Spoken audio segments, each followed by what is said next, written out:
Good morning everyone. आज का हमारा टॉपिक है अप्रोचेज ऑफ प्रेजेंटिंग कॉन्सेप्ट्स, यानी अवधारणा प्रस्तुतिकरण के उपागम। तो इस वीडियो में सबसे पहले हम अप्रोचेस पढ़ेंगे जो हमारी मेन है टीचिंग अप्रोचेस वो, और उसके बाद हम कुछ क्वेश्चंस करेंगे जो प्रीवियस ईयर पेपर में आए हुए हैं। ठीक है, तो चलिए स्टार्ट करते हैं। तो देखिए हम कौन कौन सी अप्रोचेज जो होती है हमारी types of teaching approaches: activity based approach, cooperative approach, interactive approach, integrated approach और कंस्ट्रक्टिव अप्रोच। ठीक है, इसको बोलते हैं हम क्रिया आधारित, सहयोगी अधिगम, परस्पर संवादात्मक, एकीकृत उपागम और रचनात्मक उपागम। ठीक है, तो एक एक करके हम पढ़ते हैं। तो सबसे पहले जो हमारी आएगी वो अप्रोच आएगी एक्टिविटी बेस्ड अप्रोच, यानी क्रिया आधारित उपागम। तो ये ऐसी अप्रोच है, जैसा आपको नाम से ही पता लग रहा है, एक्टिविटी या क्रिया, जिसमें क्या है टीचर स्टूडेंट को एक्टिविटीज़ कराएगा ज़्यादा से ज़्यादा। ठीक है, ऐसी ही कोई मेथड चूज़ करेगा जिसमें क्या ज़्यादा से ज़्यादा एक्टिविटीज़ हो।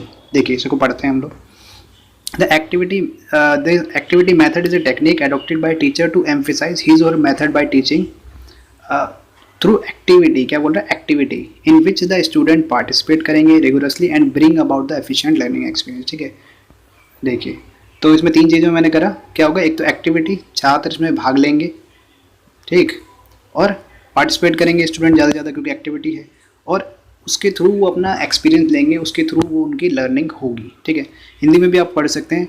जैसे शिक्षक गतिविधि के माध्यम से अपने शिक्षण के तरीके पर जोर देता है, यानी गतिविधि के माध्यम से देगा टीचर अपने उस पर शिक्षण के तरीके पर जोर देगा, जिसमें छात्र भाग लेते हैं और सीखने के अनुभव लाते हैं। ठीक है, तो ये आपको ध्यान रखना है। एक्टिविटी के थ्रू जब स्टूडेंट सीखता है उसको बोलते हैं एक्टिविटी बेस्ड अप्रोच। अब ये क्या है? It is a child centred approach. इसका मतलब क्या है? ये बाल केंद्रित जो है एक अप्रोच है, उपागम है। और learning by doing is the main focus, यानी जो उसमें छात्र सीखता है वो करके सीखता है। यानी ये नहीं है कि टीचर इसमें बता रहा है, टीचर क्या कर रहा है, उनको कुछ एक्टिविटी करवा रहा है, बच्चे खुद एक्टिविटी कर रहे हैं और तब वो उसके थ्रू सीख रहे हैं, यानी लर्निंग बाय डूइंग। सुना होगा ना आपने, लर्निंग बाय डूइंग। तो ये एक्टिविटी बेस्ड अप्रोच क्या है? Learning by doing. तो इसके अंदर हम कौन कौन सी एक्टिविटीज़ करवा सकते हैं? इसमें बहुत सारी एक्टिविटीज़ हो सकती है। जैसे फॉर एग्जांपल मैं आपको बताऊं, कोई टीचर क्या करा सकता है, गेम से जो है वो खिलवा सकता है बच्चों को। ऐसे हो गया रोल प्ले, ठीक है, रोल प्ले करवा सकता है। और भी कई तरीके से जो है टीचर एक्टिविटीज़ करवा सकता है, जिससे क्या है स्टूडेंट पार्टिसिपेट करें और सीखें। ठीक है, तो एक्टिविटी बेस्ड अप्रोच यही होती है बेसिकली, जिसमें एक्टिविटीज़ होती हैं। चलिए नेक्स्ट पढ़ते हैं। नेक्स्ट आती है हमारी कोऑपरेटिव अप्रोच, यानी सहयोगी अधिगम उपागम। अब देखिए जैसे नाम से आपको पता लग रहा है कोऑपरेटिव, यानी इसमें क्या है, देखिए इसको पढ़ लेते हैं। Cooperative learning is a successful teaching strategy in which small teams, ठीक है, small teams each with student of different levels of ability use a variety of learning activities to improve their understanding of a subject. यानी इसमें क्या है, teacher जो है groups बना देगा। टीचर क्या करेगा? ग्रुप्स बना देगा कई स्टूडेंट्स के, कई सारे, और जिसमें खाली ये नहीं है कि जैसे इंटेलिजेंट का अलग बना दिया, जो वीक है उनका अलग बना दिया, नहीं, एक ग्रुप में हर तरह का इंटेलिजेंट भी होगा, स्लो लर्नर भी होगा, क्रिएटिव भी होगा, ठीक है, कोई डिसेबल जो है लर्निंग में वो भी होगा। यानी एक ग्रुप में मिक्स बनाते हैं, हर ग्रुप में क्या होंगे, मिक्स स्टूडेंट्स होंगे, और उनको कोई एक्टिविटी दी जाती है। देखो यहाँ लर्निंग एक्टिविटीज़ बोले ना, लर्निंग एक्टिविटीज़ जो है इनको दे दी जाएगी, फिर ये ग्रुप में काम करेंगे और एक दूसरे का क्या करें, कोऑपरेट करेंगे, यानी सहयोग करेंगे। और सहयोग के द्वारा जो है वो अपना क्या है, लर्निंग एक्सपीरियंस लेंगे, उससे सीखेंगे। कोऑपरेटिंग में यही होता है, ठीक है, बेसिकली कोऑपरेट करेंगे। टीचर क्या करेगा, ग्रुप बना देगा सबके अलग अलग, जिसमें हर तरीके का बच्चा होगा एक ग्रुप में, और वो क्या एक दूसरे से सीखेंगे। एक दूसरे से क्या है, कम्युनिकेशन स्किल आएगी उनके में, डिसिप्लिन आएगा, दूसरों से कैसे चीज़ें और भी सोशल जो है वो सीखते हैं। तो कोऑपरेटिव अप्रोच बेसिकली यही होती है कि जहाँ पे टीचर के ग्रुप्स बना के बच्चों को सिखाता है। हिंदी में बात करते हैं, देखिए पढ़ लेते हैं। सहकारी अधिगम एक सफल शिक्षण रणनीति है जिसमें छोटी टीमें, प्रत्येक में क्षमता के विभिन्न स्तरों के छात्र किसी विषय की अपनी समझ को बेहतर बनाने के लिए विभिन्न प्रकार के शिक्षण गतिविधियों का उपयोग करते हैं। यानी छोटी टीमें होंगी, ठीक है, और अलग अलग विभिन्न स्तरों के छात्र जो टीमों में होंगे और एक्टिविटीज़ के थ्रू, शिक्षण गतिविधियों के थ्रू जो है वो अपना लर्निंग करेंगे। ठीक है, तो ये हमारी होती है कोऑपरेटिव अप्रोच, सहयोग करके जहाँ पे सीख रहा है। फिर आती है हमारी इंटरेक्टिव अप्रोच। अब इंटरेक्टिव अप्रोच या परस्पर संवादात्मक उपागम, जैसा आपको नाम से ही पता लग रहा होगा कि इंटरेक्टिव, यानी इसमें क्या होगा, जो स्टूडेंट्स होंगे वो इंटरेक्शन पे ज़्यादा जोर दिया जाएगा। इस तरह की जो अप्रोच होती है हमारी, देखिए इसमें क्या होगा, interacting teaching is a means of instructing where by the teacher actively involve the student. Teacher क्या करेगा, इन्वॉल्व करेगा स्टूडेंट को in their learning process by way of regular teacher student interaction, student interaction, use of audio visual and hands on demonstration. The students are constantly encouraged to be active participants। का मतलब क्या हुआ कि interactive approach में क्या है, teacher इस तरह से पढ़ाएगा कि जहाँ पे इंटरेक्शन ज़्यादा होगा। इंटरेक्शन किन के बीच में हो सकता है, टीचर और स्टूडेंट के बीच में, और स्टूडेंट के बीच में इंटरेक्शन होगा। इंटरेक्शन मतलब बातचीत करना, जैसे हिंदी में पढ़ लेते हैं। इंटरेक्टिव टीचिंग निर्देश देने का एक साधन है जिसके द्वारा शिक्षक नियमित रूप से शिक्षक छात्र बातचीत, ठीक है, क्या है, शिक्षक छात्र बातचीत, छात्र छात्र बातचीत। और वो किन किन तरीके हो सकता है, वो कोई ऑडियो विजुअल, जैसे कोई टीवी दिखा दिया या ऑडियो सुना दिया या कोई स्लाइड चला दी पीपीटी, उससे उपयोग करके कोई डेमोन्स्ट्रेशन दे दिया, उसके थ्रू क्या टीचिंग कर रहा है। तो इसको बोलते हैं हम इंटरेक्टिव अप्रोच, जहाँ पे बातचीत पर ज़्यादा मेन फोकस होएगा, ठीक है। तो इसमें कौन कौन से मेथड आ सकते हैं ये भी आपको पता होना चाहिए, ठीक है। देखिए अब मान लो इंटरेक्टिव अप्रोच टीचर यूज़ कर रहा है, तो उसके अंदर क्या हो सकता है, डिस्कशन यूज़ कर सकता है टीचर। डिस्कशन में क्या होता है, कोई टॉपिक दे दिया उस पर इंटरेक्ट करें टीचर स्टूडेंट। डिबेट करा सकता है, ठीक है, डिबेट हो गई, क्वेश्चन या प्रश्नोत्तरी हो गई, और क्विज़ेस तो ज़्यादा ही होते हैं क्योंकि उसमें इंटरेक्शन ज़्यादा होता है। टीचर क्वेश्चन पूछेगा, उत्तर देंगे, स्टूडेंट बात करेंगे। तो इस तरह से जो है और भी विधियाँ आ सकती है, मैंने कुछ आपको एग्जांपल दी हैं। तो ये होता है बेसिकली इंटरेक्टिव अप्रोच में, जहाँ पे बातचीत पर ज़्यादा इंटरेक्शन, बातचीत भी नहीं इंटरेक्शन ही, जो कन्वर्सेशन होगा काम का, फालतू की बातें नहीं होंगी। चलिए नेक्स्ट करते हैं। अगर वीडियो पसंद आ रहा है तो उसको ज़रूर लाइक कर देना। अब देखिए इंटीग्रेटेड अप्रोच, हाँ जी, ये होती है एकीकृत उपागम। इसमें क्या होता है, देखिए it makes the teacher connect what he or she teaches to other lesson to the same subject or connect his or her lesson with other subject, thus making his or her approach interdisciplinary and multidisciplinary। यानी एक teacher क्या एक topic पढ़ा रहा है, उसको क्या दूसरे लेसन के साथ भी वो कनेक्ट कर दे, मान लो सेम सब्जेक्ट की दूसरे लेसन के साथ कनेक्ट कर सकता है, या अदर सब्जेक्ट से भी वो कनेक्ट कर सकता है। तो इस तरह से जब हम पढ़ाते हैं तो उसको बोलते हैं हम इंटीग्रेटेड अप्रोच। देखिए यह शिक्षक को उसी विषय के अन्य पाठों के साथ जो सिखाता है और जोड़ता है, या अन्य पाठों को अन्य विषयों से जोड़ता है। जैसे फॉर एग्जांपल मैं बता देता हूँ, जैसे मान लो टीचर क्या पढ़ा रहा है, लिविंग थिंग्स या सजीव वस्तुएं पढ़ा रहा है, ठीक है, सजीव वस्तुएं टीचर पढ़ा रहा है। अब सजीव वस्तुओं से उसने पढ़ाया, उससे और चीज़ें उसने निकाल ली।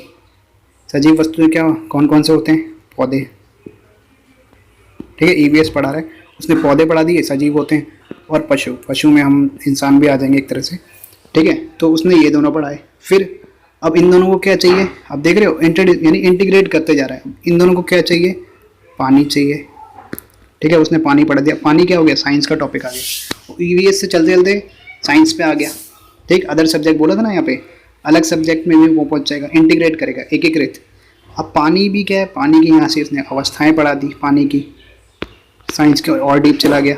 अवस्थाएं कौन कौन सी होती है, एक हो गई ठोस, ठीक है, द्रव और गैस, ये उसने पढ़ा दिया। ठोस, द्रव और गैस क्या बोलते हैं, सॉलिड, लिक्विड एंड गैस।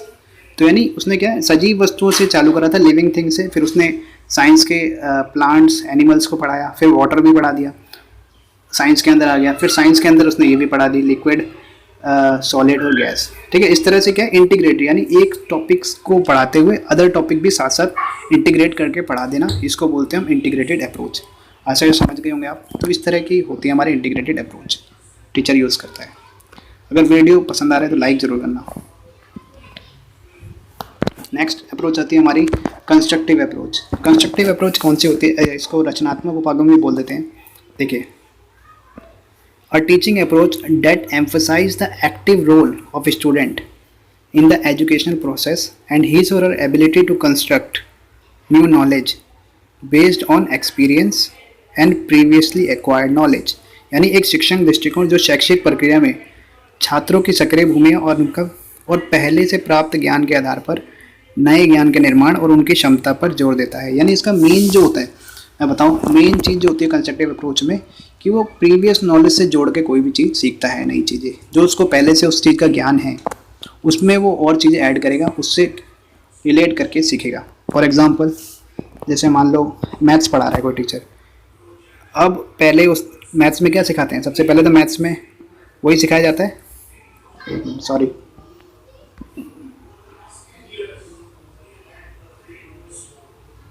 चलिए कंस्ट्रक्टिव अप्रोच पढ़ रहे थे। सबसे पहले क्या है, टीचर क्या मैथ्स में हम सिखाते हैं प्लस, सबसे पहले तो सम सिखाते हैं, जोड़, फिर सम हो गया, सम के बाद हम सीधा डिवाइड नहीं सिखा देते, सम के बाद हम क्या सिखाते हैं, माइनस, घटा सिखाते हैं, ठीक है, क्योंकि जमा के बाद घटा ही सीख पाएगा, वो सीधा मल्टीप्लाई नहीं सीख पाएगा। उसके बाद हम क्या सिखाते हैं, मल्टीप्लाई सिखाते हैं, उसके बाद हम डिवाइड सिखाते हैं, यानी प्रीवियस नॉलेज से जोड़ के और स्टेप बाय स्टेप। जैसे आप नाम से ही समझ गए कंस्ट्रक्टिव अप्रोच, जैसे मान लो कोई मकान बन रहा है तो सबसे पहले एक नीचे की ईंटें तो लगेगी, उसके बाद ऊपर ईंट लगेगी। ये नहीं कि एकदम सीधा आप तीसरी मंजिल की ईंट लगा दोगे, ऐसा नहीं होता ना, तो एक के बाद एक लगती है। तो इसी तरह से जो है कंस्ट्रक्टिव अप्रोच में भी होता है कि पहले सबसे छोटी चीज़, फिर उससे बड़ी चीज़ सीखेगा, यानी प्रीवियस यूनिट से जोड़ के, जैसे ईंट जो होते हैं ना, एक के ऊपर एक लग के जुड़ती है, इसी तरह से कंस्ट्रक्टिव अप्रोच में भी होता है। तो जैसे मान लो ईवीएस का कोई टॉपिक ले लिया, वो क्या पढ़ा रहा है, पानी पढ़ा रहा है, वाटर, और वाटर के बाद सीधा वो नहीं सिखा देगा वाष्पीकरण, ठीक है, पानी के बाद उसका महत्व पढ़ाएगा, फिर महत्व के बाद उसकी अवस्थाएं आएगी, अवस्थाओं के बाद वो सिखा सकता है वाष्पीकरण का। डायरेक्ट सिखाएगा तो समझ में नहीं आएगा, ठीक है। तो इस तरह से होता है, स्टेप बाय स्टेप अप्रोच चलती है, प्रीवियस ईयर जो प्रीवियस नॉलेज है उससे जोड़ के जो है पढ़ाया जाता है कंस्ट्रक्टिव अप्रोच में। आशा ये समझ में आया होगा आपको कंस्ट्रक्टिव अप्रोच कैसे होती है। तो ये हमारी जो है अप्रोचेस थी मेन, आशा समझ में आया होगा। चलिए अब कुछ क्वेश्चन करते हैं जो आपके प्रीवियस में आए हुए हैं। क्वेश्चन है हमारा, which among the following consideration would you keep in mind while designing a group of activity in your EVS class. पर्यावरण अध्ययन की अपनी कक्षा में समूह क्रियाकलाप का निर्माण करते हुए निम्नलिखित विचारों में से किन का ध्यान रखेंगे।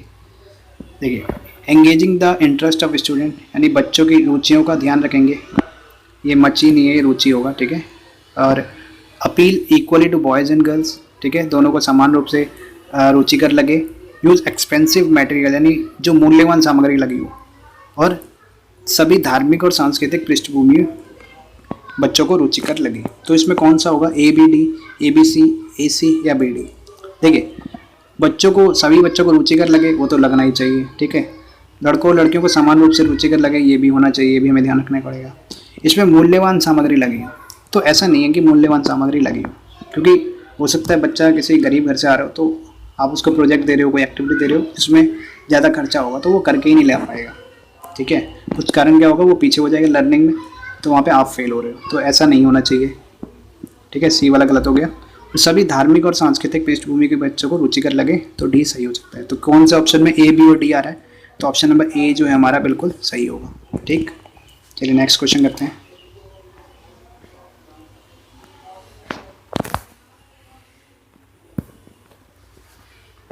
Mahesh, a class 4 teacher, planned to sensitize the student to the concept of conservation of trees. Which one of the following activities is most suited for this purpose? ठीक है, तो यानी वृक्ष संरक्षण की अवधारणा से वो संवेदनशील बनाना चाहता है, यानी पेड़ों को बचाना है, पेड़ों को काटना नहीं है। तो कौन सा ऑप्शन होगा, ऑप्शन ए कह रहा है कि एक पौधे को अपनाने और उसका पोषण करने के लिए प्रत्येक विद्यार्थियों को प्रेरित करना, यानी एक पौधा वो अपना उगाए घर पे, उसको पानी वानी दे, उसकी देखभाल करे। फिर दूसरा कह रहे हैं पोस्टर प्रतियोगिता में हिस्सा लेना। थर्ड है समूह चर्चा के लिए विद्यार्थियों को समूह बनाना, और वाद विवाद यानी डिबेट कंपटीशन का आयोजन करना। तो ऑप्शन नंबर यहाँ पे ए जो है बिल्कुल आपका सही होगा। क्यों, क्योंकि हमें क्या करना है, उसको संवेदनशील बनाना है पौधों के प्रति। अगर वो जब तक एक पौधे को उगाएगा नहीं, उसे केयर नहीं करेगा, तब तक उसको पता नहीं लगेगा स्टूडेंट को कि हाँ भाई पौधे के कितना मुश्किल से उगता है, और हम उसको वैसे उखाड़ देते हैं। तो ऑप्शन नंबर ए जो होगा बिल्कुल सही आंसर होगा इसका। नेक्स्ट है, while making groups for an activity an EVS teacher should.